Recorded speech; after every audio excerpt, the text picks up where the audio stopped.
Salam sejahtera. Pertama soal banjir. Kita dapati keseluruhan mangsa yang terlibat yang diletakkan di PPS itu mencecah 82,831 orang. Dan seramai 26,879 mangsa berada di 102 PPS yang masih dijalankan di Johor. Jadi Kabinet telah memberikan ini keutamaan untuk memutuskan supaya semua jentera kementerian melibatkan diri dalam program projek pasca banjir. Ada peruntukan tambahan 150 juta dari Kementerian Keuangan yang disegerakan dan juga dari TPM Datuk Seri Zahid yang telah turun dan mengenal pasti beberapa projek bersama dengan Menteri Besar dan Kerajaan Negeri Johor. Selama ini, setakat ini 16,167 ketua isi rumah telah menerima RM1,000 bagi setiap KR bantuan wang ihsan. Jadi tetapi saya ingin juga menyeru semua rakan-rakan daripada NGO, daripada universiti-universiti dan daripada sukarelawan dari jabatan kerajaan juga untuk turun kalau boleh dalam tempoh singkat ini untuk membantu bagi rakan-rakan dan keluarga yang telah pun dianggap sebagai pasca banjir ini, membantu mereka kerana beban tanggungjawab mereka itu sangat besar untuk dikendali oleh jentera yang ada di Johor.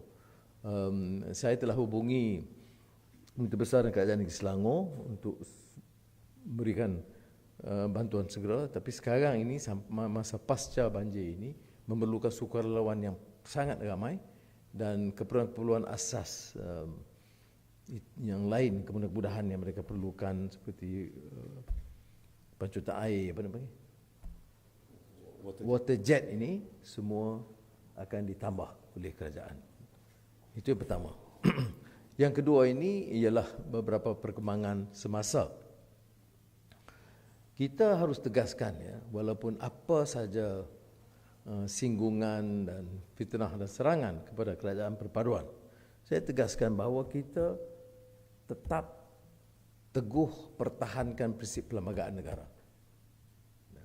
Islam agama persekutuan dengan memberi ruang dan kebebasan seperti dijamin dalam perlembagaan persekutuan dari awal, kebebasan dan hak semua agama lain.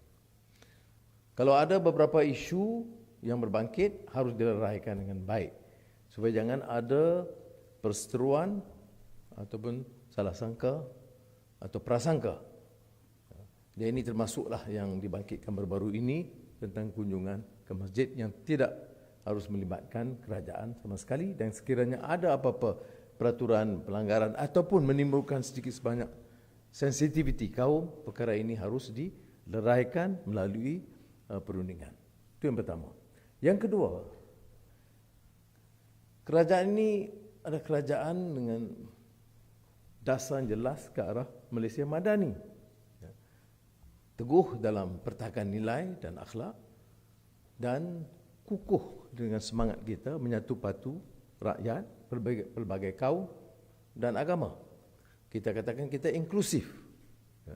Jadi kenyataan-kenyataan yang tidak bertanggungjawab itu tidak boleh diguna pakai, kerana kita tidak boleh lari daripada kenyataan bahawa Malaysia ini harus aman, tertib, dibangunkan oleh Melayu dan Bumiputera, Cina, India, suku-suku kaum, Dayak, Iban, Melanau pasal kena sebut, dan Kadazan, Dusun dan lain-lain. Ya. Jadi oleh yang demikian, saya ingin tegaskan semula kita tidak akan bertolak ansur dalam hal ini. Sebarang usaha oleh sesiapa pun yang cuba mengadu domba, menghangatkan suhu kaum atau agama di negara ini tidak akan diizinkan. Saya telah mengarahkan seluruh pasukan keselamatan untuk waspada kerana orang yang desperate atau rasa tercabar akan menggunakan sentimen ini dan rakyat yang miskin akan diupah untuk menimbulkan apa-apa juga kekacauan. Jadi saya ingin tegaskan dan kabinet bersama dalam hal ini untuk memastikan bahawa keamanan, perdamaian semua kaum dipertahankan dan tidak akan bertolak ansur sedikit pun terhadap mana usaha-usaha yang akan mengganggu-gugat keselamatan negara. Terima kasih. Baik. Okey. Ada soalan satu lagi?